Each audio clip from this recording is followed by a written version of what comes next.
When I first moved to South Korea, I lived in a dormitory and I didn't speak the language or read it yet, but I needed to do some laundry. So I went to the laundry room and there was a Korean washing machine, but I didn't know how to use it.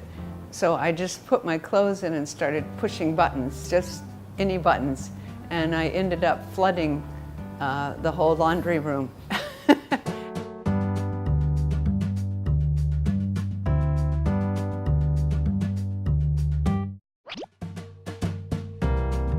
My name is Brian Harvey. I'm 72 years old. I taught for 42 years, plus worked as a psychologist. My name is Mimi Harvey. I am 64 years old. I'll be 65 next month. I am an American who's lived most of my adult life in Canada. My occupation is a professor. Well, I've had a number of interesting experiences in traveling. The one I would talk about right now was when I first went to South Korea to be a professor and work at the university. I didn't know anything about Korean culture at that time, so it was a very steep learning curve. And my very first class, it was an English language class, so I was trying to get my students to talk with me, and they were just sitting there. And I thought, this is not going to work. So I asked a colleague why my students won't talk, they won't participate. And she said, well, have you gone drinking with them? And I said, no, I wouldn't go drinking with my students because in the United States or Canada, it would be very rare for a professor to go drinking with her students.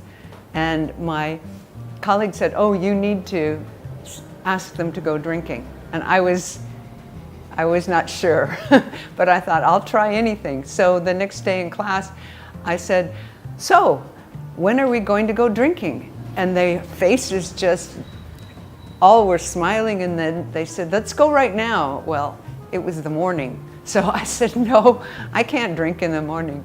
Let's go tonight. So we met at a bar, and everyone had some beer. I only had a little. And all of a sudden, they started speaking English very well. So after that, I realized that at the start of every new class, I had to go out drinking with my students. So that was a very big cultural change. And I don't drink very much, so I had to be very careful. But I learned that that was the way it was done there. I never taught publicly in China, but I gave a lot of speeches and a lot of lectures. And one of the interesting things about China was that things were quite mechanical. In Canada, where I was teaching, the classroom tended to be very lively and lots of questions and lots of answers and lots of interaction. And the first lectures I gave in China, everybody's sitting in a row, everybody's very controlled in a sense, and I would say things like, did you get your work done? And everyone would say, yes. Do you have any problems? No.